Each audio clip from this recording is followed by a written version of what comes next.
Hello students, welcome back to our channel जिसका नाम है इकोनॉमिक्स एम्पलीफायर क्लासेस।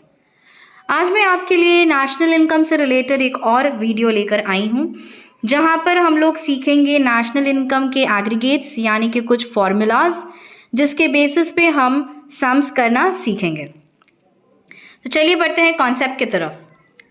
यहाँ पर हम लोग 3 मेन फॉर्मूलाज सीखेंगे जिसके ज़रिए हम लोग बाकी बहुत सारे फॉर्मूलाज बना सकते हैं। फॉर्मूला है national product is equal to domestic product plus net factor income from abroad यानी कि NFIA।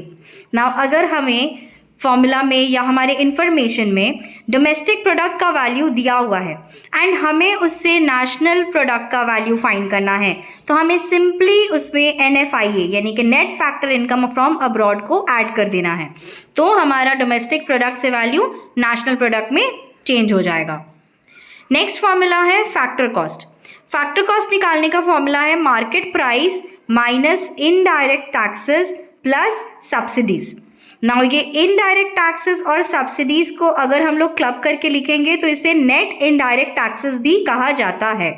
तो अगर हम लोग मार्केट प्राइस से फैक्टर कॉस्ट में जाना चाहते हैं तो हम लोग क्या करेंगे, मार्केट प्राइस से नेट इनडायरेक्ट टैक्स को माइनस करेंगे, यानी NIT को लेस करने से हमें फैक्टर कॉस्ट मिल जाएगा। लास्ट फॉर्मूला है ग्रॉस से नेट में जाने के लिए। हमें अगर नेट का वैल्यू निकालना है एंड हमारे पास इंफॉर्मेशन ग्रॉस वैल्यू दिया है तो हमें क्या करना होगा, ग्रॉस से डेप्रिसिएशन को अगर हम लोग माइनस कर देंगे तो हमें नेट वैल्यू मिल जाएगा। ना ये 3 फॉर्मूलाज जो है ये बहुत ही इम्पॉर्टेंट फॉर्मूलाज है। इसके ज़रिए आप NNP, NDP, GDP कई सारे फैक्टर्स हैं जिसे आप आराम से निकाल सकते हैं, plus that at market price और फैक्टर कॉस्ट। ये 3 फॉर्मूलाज के बेसिस पे आप आसानी से पूरा सम सॉल्व कर सकते हैं। चलिए बढ़ते हैं नेक्स्ट क्वेश्चन की तरफ। नेक्स्ट क्वेश्चन है which of the following national income aggregates is technically known as national income. ना यहाँ पर हम लोगों को बहुत सारे नेशनल इनकम एग्रीगेट्स निकालने सीखेंगे, तो इसमें से नेशनल इनकम किसे कहा जाता है? नेशनल इनकम का दूसरा नाम है net national product at factor cost, that is NNP at FC। ये जो फॉर्मूला है इसे हम लोग नेशनल इनकम कहते हैं। Next question, what are transfer payments? Give 2 examples. Transfer payment क्या होता है एंड उसके 2 एग्जाम्पल दें। Transfer payments are payments received without any contribution to current output, यानी इसके लिए कोई भी कॉन्ट्रीब्यूशन या समथिंग इन रिटर्न, कोई कंसिडरेशन नहीं होता है, इसे ट्रांसफर पेमेंट कहते हैं। जैसे कि old age pension, unemployment relief, gifts, donations, fines, taxes, welfare payments etcetera. ये सारे ही एग्जाम्पल देखें, ये सब वन साइडेड पेमेंट्स है, यानी कि ओल्ड एज पेंशन जब किसी को दिया जाता है तो उससे रिटर्न में कुछ भी नहीं लिया जाता। अनएम्प्लॉयमेंट रिलीफ, अगर कोई रिलीफ दिया जा रहा है किसी अनएम्प्लॉयड पर्सन को तो उसके लिए भी रिटर्न में कुछ नहीं लिया जाता। गिफ्ट जब हम लोग देते हैं तो हमें उसके लिए भी रिटर्न नहीं मिलता है कुछ भी। डोनेशन, फाइन्स, टैक्सेस, तो ये सारे एग्जाम्पल जो हैं वो ट्रांसफर पेमेंट के हो जाएंगे। इसमें से कोई भी 2 एग्जाम्पल आप चूज कर सकते हैं। Next question, what is disposable income? Disposable income किसे कहते हैं? Income inclusive of all current transfer is called disposable income. Now income में जितने भी करंट ट्रांसफर्स होते हैं वो सबको अगर इंक्लूड करके लिख दिया जाए तो हमें डिस्पोजेबल इनकम मिल जाएगा। Next question and important question, what is पर कैपिटा इनकम? पर कैपिटा इनकम किसे कहते हैं? पर capita income is average income of normal resident of a country in a particular year. Now ये तो काफ़ी मिलता जुलता है नेशनल इनकम से, वो भी हमारा इनकम होता है, वो भी नॉर्मल रेसिडेंट का ही होता है, एक पर्टिकुलर साल का ही लिया जाता है। यहाँ पर फ़र्क है तो वर्ड एवरेज का, यहाँ पर हम लोग एवरेज इनकम को कंसिडर करते हैं ना कि टोटल इनकम को। तो पर कैपिटा इनकम क्या है? हमारा एवरेज इनकम है जो कि एक साल में सारे नॉर्मल रेसिडेंट्स का हम लोग निकालते हैं। इसका फॉर्मूला है पर कैपिटा इनकम और PCI is equal to national income divided by total population, यानी कि सारे पॉपुलेशन का इनकम को हम लोग जोड़ देंगे, उसके बाद उसे टोटल नंबर ऑफ पॉपुलेशन से डिवाइड कर देंगे, तो हमारा एवरेज निकल आया, उसे ही हम लोग पर कैपिटा इनकम कहते हैं। Next question, define GNP at factor cost, how is it different from national income. GNP at FC या GNP एट फैक्टर कॉस्ट को डिफाइन करने के लिए कहा गया है और ये नेशनल इनकम से किस तरीके से अलग होता है ये बताने के लिए कहा गया है। चलिए देखते हैं। GNP FC is the sum total of earnings received by various factors of production by normal residents of a country during a year। ये जो है GNP at FC ये फैक्टर्स ऑफ प्रोडक्शन के द्वारा कमाए हुए अर्निंग का टोटल सम को लेकर के निकाला जाता है। ये भी नॉर्मल रेसिडेंट को ही कंसिडर करता है और ये भी 1 साल के लिए ही निकाला जाता है। यहाँ पर फर्क क्या है कि यहाँ पर हम लोग फैक्टर्स ऑफ प्रोडक्शन का टोटल अर्निंग लेते हैं, सिर्फ यहाँ पर नॉर्मल रेसिडेंट के सारे इनकम को जोड़ा नहीं जाता। तो इसलिए नेशनल इनकम यानी कि NNP एट FC का फॉर्मूला है GNP at FC minus depreciation. जैसे कि हम लोगों ने अभी देखा कि ग्रॉस से नेट में जाने के लिए हमें डेप्रिसिएशन को लेस करना पड़ता है, तो GNP एट FC से अगर हम लोग डेप्रिसिएशन को हटा देंगे तो हमें नेशनल इनकम या NNP एट FC मिल जाएगा। ये है दोनों के बीच का डिफरेंस। अब हम लोग जो फॉर्मूला सीखे हैं उससे और भी फॉर्मूलाज निकालना सीखते हैं। Complete the equation. पहला है GNP is equal to NNP plus dash. इस डैश में क्या होगा, ठीक देखिए, हमें ग्रॉस निकालना है वो भी नेट से, तो हम लोग यहाँ पर क्या करेंगे, डेप्रिसिएशन को ऐड बैक कर देंगे, क्योंकि हमने फॉर्मूला में देखा ग्रॉस से नेट में आने के लिए हम लोगों को डेप्रिसिएशन लेस करना पड़ता है, तो ठीक उसी का रिवर्स है ये। NNP is equal to NDP plus dash. तो हमें यहाँ पर क्या करना है, डोमेस्टिक से नेशनल में आना है, यानी कि net national product is equal to net domestic product plus NFIA, यानी कि net factor income from abroad. अगर हम लोग NDP में NFIA को ऐड कर देंगे तो हमें NNP मिल जाएगा। नेक्स्ट है GDP at MP is equal to GDP FC plus dash. तो GDP एट FC के ऊपर हम लोग नेट इनडायरेक्ट टैक्सेस को ऐड कर देंगे तो हमें GDP एट MP मिल जाएगा, क्योंकि हम लोगों ने फॉर्मूला में देखा कि मार्केट प्राइस निकालने के लिए फैक्टर कॉस्ट में हम लोगों को नेट इनडायरेक्ट टैक्स ऐड करना पड़ेगा। नाउ नेट इनडायरेक्ट टैक्स क्या होता है, इनडायरेक्ट टैक्सेस माइनस सब्सिडीज। यहाँ पे हम लोगों ने देखा था इनडायरेक्ट टैक्सेस प्लस सब्सिडीज है, यानी कि माइनस बाहर हो जाएगा ब्रैकेट का, तो हमें नेट इनडायरेक्ट टैक्स मिल जाएगा। तो यहाँ पर हम क्या करेंगे, नेट इनडायरेक्ट टैक्स को ऐड कर देंगे फैक्टर कॉस्ट के साथ, तो हमें मार्केट प्राइस मिल जाएगा। नेक्स्ट फॉर्मूला है GDP is equal to NDP plus depreciation. Again यहाँ पर ग्रॉस से नेट आना है, लेकिन डोमेस्टिक प्रोडक्ट है ये, gross domestic product is equal to net domestic product plus depreciation. क्योंकि हमें यहाँ पर ग्रॉस से नेट में आना है इसलिए हम लोग डेप्रिसिएशन को ऐड कर देंगे। नेक्स्ट है national income at factor cost is equal to national income at market price minus dash. तो ऊपर दिए गए फॉर्मूला के हिसाब से अगर हमें मार्केट प्राइस से फैक्टर कॉस्ट निकालना है तो हम लोग क्या करेंगे, नेट इनडायरेक्ट टैक्स को माइनस कर देंगे।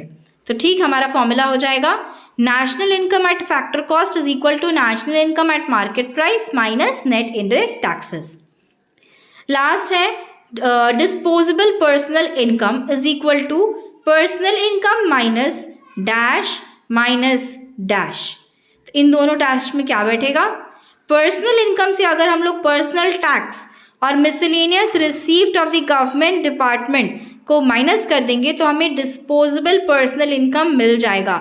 यानी कि एक इंसान जो कमा रहा है उसमें से टैक्सेस वगैरह माइनस कर दें, जो भी सब्सिडीज वगैरह रिसीव हो रही है उसे हटा दें, तो हमें डिस्पोजेबल इनकम मिल जाएगा, कितना उस इंसान के पास खर्च करने के लिए बच जाता है।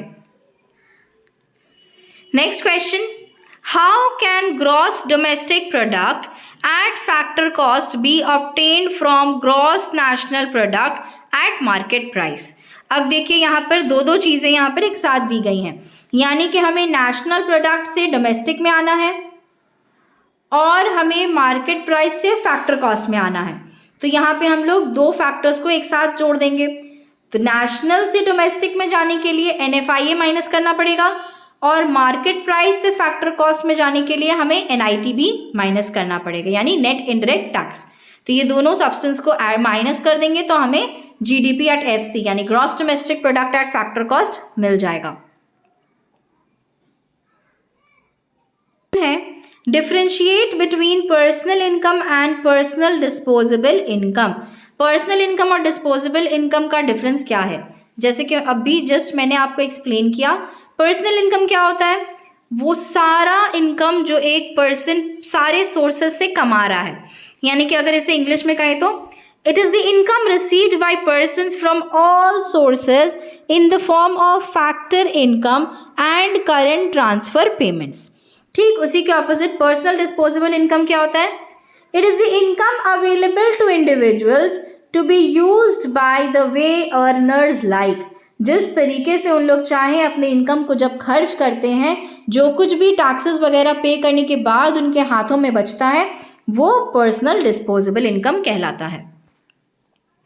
Next question, how is net national product at factor cost B obtained from net national product eight market price.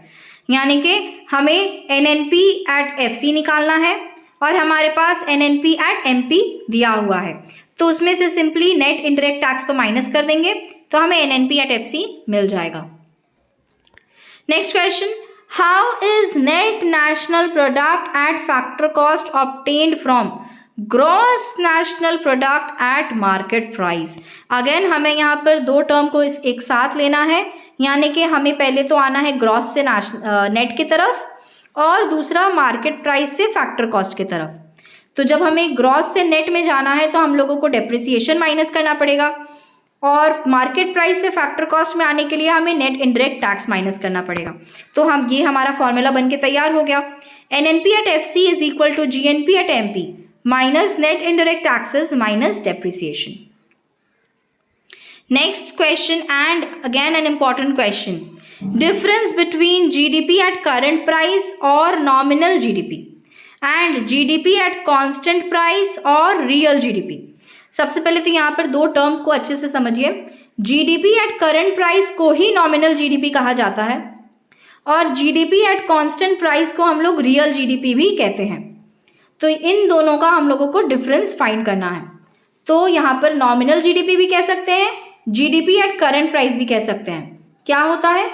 It is the value of all final goods and services produced in a country during a particular year expressed eight market prices prevailing in that year. ये हो गया हमारा nominal GDP। अब real GDP देखते हैं। It measures goods and services produced in a country during a particular year expressed in terms of the prices of the base year। यानी कि nominal GDP में हम लोग मार्केट प्राइस पे लेते हैं सारे ही गुड्स का वैल्यू को, लेकिन रियल GDP में हम लोग उसे बेस ईयर के प्राइस से मापते हैं। इस तरीके से हमारा डिफरेंस तैयार हो जाता है between nominal GDP and real GDP।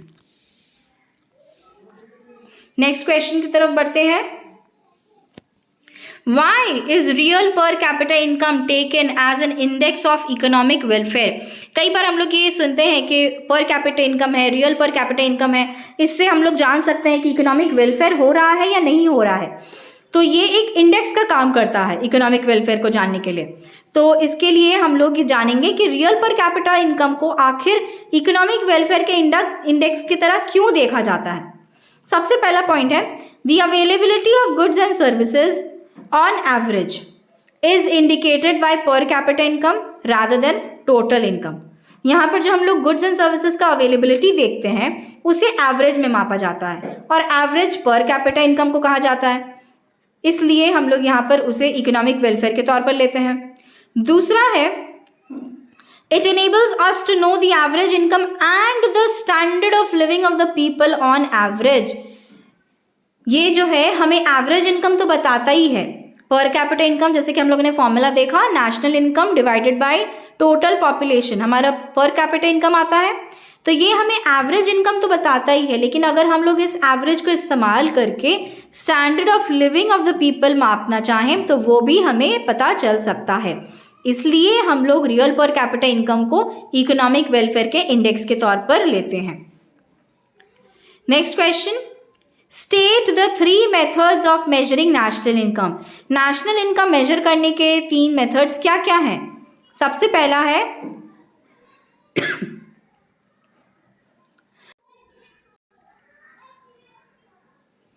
सबसे पहला मेथड है नेट प्रोडक्ट और वैल्यू एडेड मेथड, दूसरा है इनकम मेथड और तीसरा है एक्सपेंडिचर मेथड। ये 3 मेथड्स है जिससे हम लोग नेशनल इनकम निकाल सकते हैं। Next question, why do we take value added in estimating national income. हम लोग नेशनल इनकम निकालते वक्त, एस्टिमेट करते वक्त वैल्यू एडेड क्यों लेते हैं? To avoid double counting we include only value added और डिडक्ट इंटरमीडिएट कंजम्पशन। हम लोग डबल काउंटिंग एरर को अवॉइड करने के लिए वैल्यू एडेड को लेते हैं या फिर इंटरमीडिएट कंजम्पशन को डिडक्ट कर देते हैं। इससे हमारा नेशनल इनकम एस्टिमेशन बिल्कुल सही होता है। Next question, list 3 precautions in the estimation of national income by value added method. Value added method को इस्तेमाल करके अगर हम लोग नेशनल इनकम निकाल रहे हैं तो हमें कौन से प्रिकॉशंस को ध्यान में रखना चाहिए? सबसे पहला, value of goods produced for self consumption should be included. Self consumption के लिए जो गुड्स खरीद रहे हैं उसे इंक्लूड करना होगा हमें, ना कि डिडक्ट या माइनस करना होगा। Sale and purchase of existing commodities और second hand goods and services are not included. यानी कि जब हम लोग सेकेंड हैंड गुड्स को सेल या परचेज करते हैं या सर्विसेज को सेल या परचेज करते हैं तो उसे हमें एक्सक्लूड करना होगा, उसे इंक्लूड नहीं कर सकते हैं। अगर उसे इंक्लूड करेंगे तो हमारे नेशनल इनकम में गड़बड़ी हो सकती है। Next point, sale and purchase of bonds and shares are excluded. Bonds और शेयर्स के सेल और परचेज को भी एक्सक्लूड कर दिया जाता है।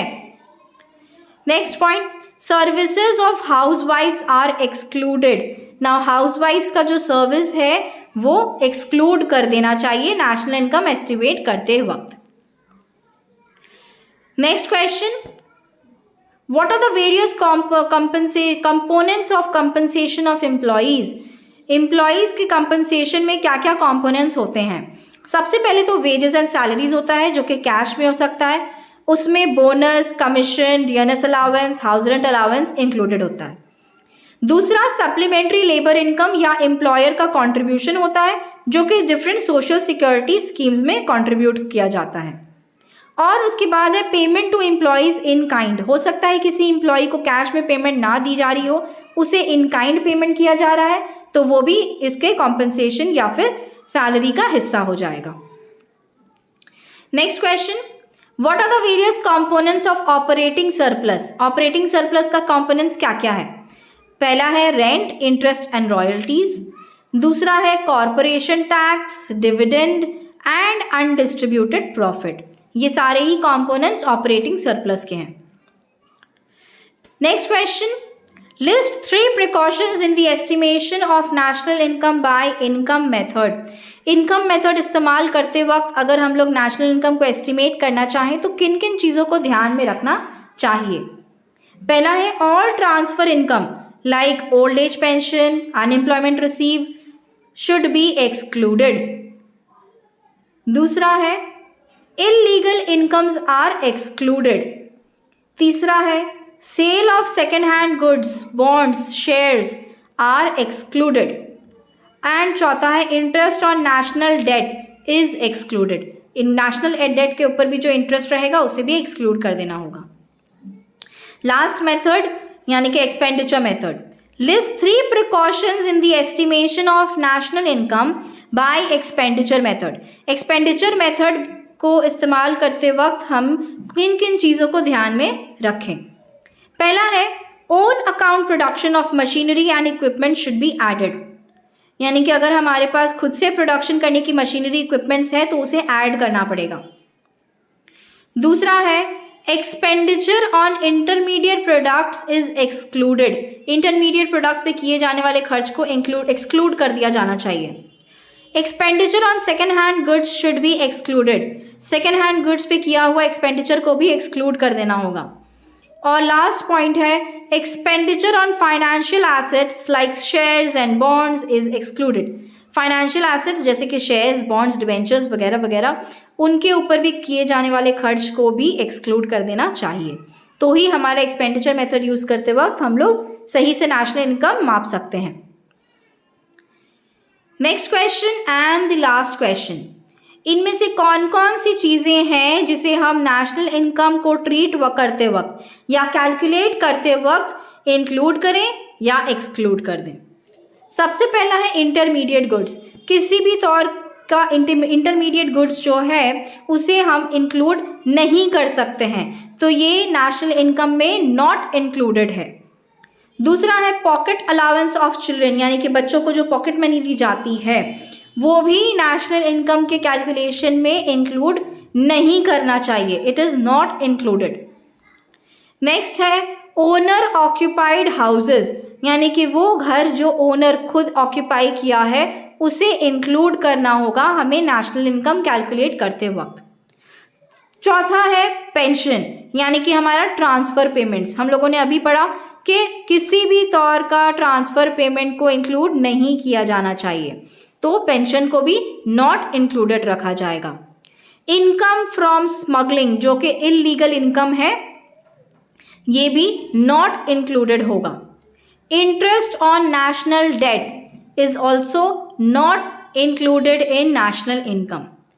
Income from the sale of an old TV set, यानी कि second hand goods and services के अंडर ये आता है, उससे इनकम कमाया हुआ not included in national income. School fees paid by students, जी हाँ, स्टूडेंट्स के द्वारा पे किए गए स्कूल फीस को हमें नेशनल इनकम में इंक्लूड करना है। And gifts received from abroad, ये भी एक तौर का ट्रांसफ़र पेमेंट है, इसे भी हमें एक्सक्लूड करना है नेशनल इनकम कैलकुलेट करते वक्त, तो ये भी नॉट इंक्लूडेड है। नेक्स्ट है payment of income tax bye an individual ना, इनकम टैक्स अलग से किसी इंडिविजुअल ने पे किया है तो उसे भी नॉट इंक्लूडेड किया जाएगा नेशनल इनकम में। Purchases made by foreign tourists, foreign tourist अगर कुछ खरीद रहा है तो उसे हम लोग नेशनल इनकम में ऐड करेंगे क्योंकि वो NFIA का हिस्सा हो जाएगा, national net factor income from abroad. Last है rent free house to an employee by an employer, ये एक कंपनसेशन ऑफ एन एम्प्लॉई के तौर पर आएगा, तो इसे हम लोग नेशनल इनकम में इंक्लूड करेंगे। इस वीडियो में बस इतना ही जानेंगे हम लोग नेशनल इनकम के बारे में। अगले वीडियो देखने के लिए हमारे चैनल के साथ जुड़े रहें। Till then bye bye.